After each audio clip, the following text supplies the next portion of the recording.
Motivation can be tricky. When it's present, it's the driving force that pushes us to act and achieve our goals.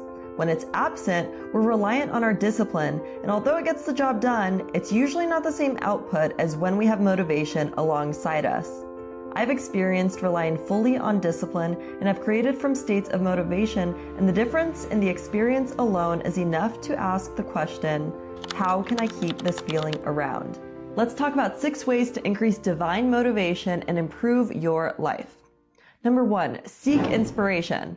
Whether it's from art, friends, mentors, aesthetics. When you see something you like, use it as inspiration, never jealousy. When you see someone with something you want, rather than feeling jealous of what they have that you don't, or insecure that you don't have what they have, observe from a place of open-heartedness and love. If you see someone with a high-ticket car, for example, and start sending negative thoughts like, oh, I bet that's daddy's money. Why would they spend their money on that? I wouldn't have gotten it that color. Or even, I wish I had the money for that car. Sounds nice, I can't afford that though. Jealousy and other self-destructive thought patterns kill motivation. They close your heart center. They lower your frequency, dragging you down into a state where inspiration and flow are incapable of coexisting. You have already denied yourself having that experience as well. Getting to see something you want to create is a blessing. It's an opportunity to use that experience to confirm to your mind it is possible. If that exists for them and you desire it, it exists for you. The powerful energies of inspiration are used in the present moment. Even if you're visualizing, for example, you're experiencing the reality you are creating in the now in preparation for receiving or using the creative energy to take actions that align with those desired creations. In both cases, the experience is now. Speaking of visualization, this is such a powerful form of cultivating energy and creating. What is more motivating than experiencing it firsthand? Whether it's a task or action that aligns with the outcome you're looking to produce or the end goal itself, this will help it happen. It will make everything easier.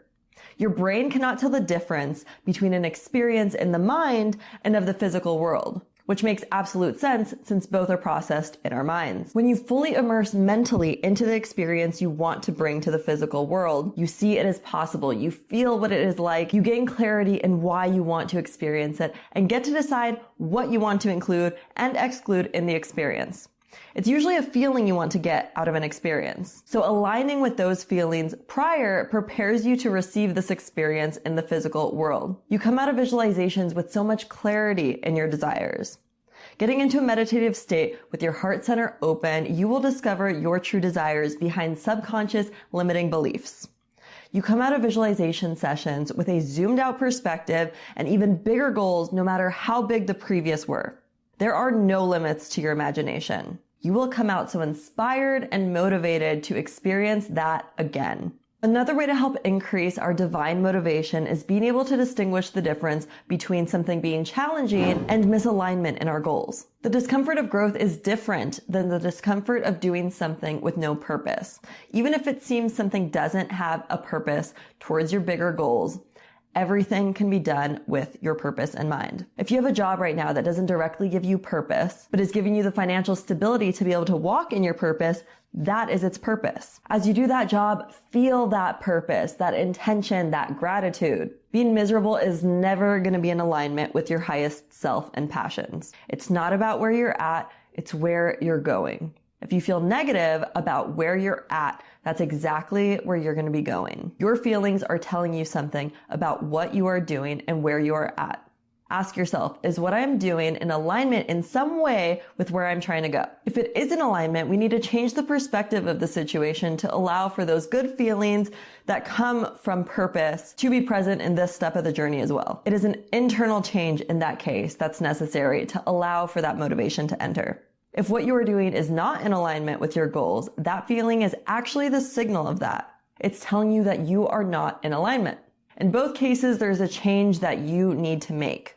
The change is either an internal shift or an external change. And you have to be able to decipher between the discomfort coming from challenge and growth and the discomfort of misalignment. Meditating on something specific is a great way to get clarity. You get to pause all the input of your current programming, which is where the lack of clarity comes from. Pausing all the thinking allows you access to your higher mind. This is why solutions come to us in the shower or on walks, when entering into a meditative state is naturally more common for people. Now let's talk about excitement. Follow what excites you. It's your intuition guiding you. It's important that you do this from an open heart center though, because loving yourself and others is imperative for this excitement to be sourced from a pure intention. If this energy center or others are blocked, you might be drawn to self-destructive actions like drinking. You will be naturally motivated when you pursue what excites you. In this pursuit, you have to be mindful and conscious that the excitement is coming from a much deeper, higher aspect of yourself and not the subconscious blocks of the ego. The ego in itself is not a problem, but it is where some of these blockages can be present. If the excitement comes from a place of well-being for both yourself and others, it's an excitement worth pursuing, and the resulting motivation will fuel the aligned actions. Excitement is a feeling that is often characterized by a high energy level and enthusiasm. It's a state of heightened arousal, and it can be transient, meaning it comes and goes. On the other hand, motivation is a more sustained and persistent state. It's the driving force that pushes us to act and achieve our goals. Excitement can spike and then quickly fade, whereas motivation tends to be more stable and long-lasting.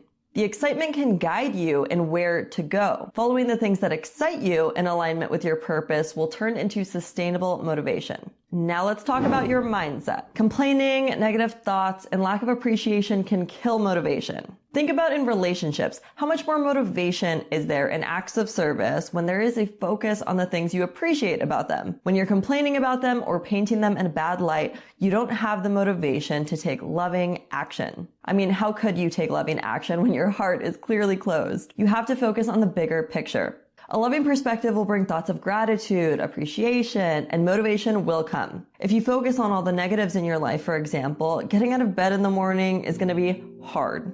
I have felt that struggle. At some point, there was nothing that could get me out of bed. I was so far from a state of gratitude. I don't even think at that time I was able to show appreciation for the sleep I was getting itself. So I started thinking of things I could be grateful for as soon as I woke up each day, even if I didn't quite feel that gratitude yet. The change in focus of thoughts significantly altered my motivation in the morning and helped my issue with oversleeping. Over time, the gratitude I was intentionally creating in this extremely sleepy, drowsy state in the morning became a part of me. It became habitual. Purpose and gratitude are powerful partners. Finding purpose behind gratitude increases the motivation to take the intentional steps to cultivate that gratitude. And gratitude itself amplifies your creations. My purpose behind intentional gratitude started from the understanding of how frequency and manifestation works and choosing to follow a life led by love consciousness. Now lastly, let's talk about your inner circle. Being surrounded by the right influences is very important.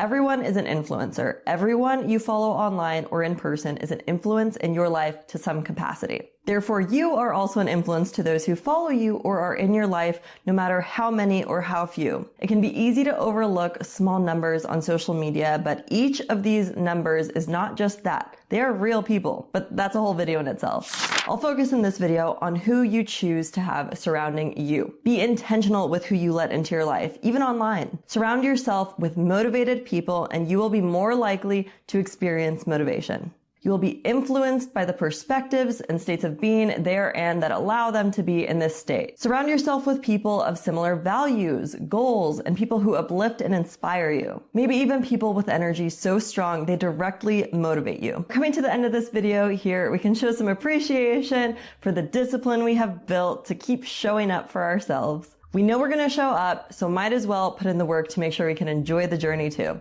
Thanks for watching. Make sure to like this video if you enjoyed it, and I'll see you in the next one.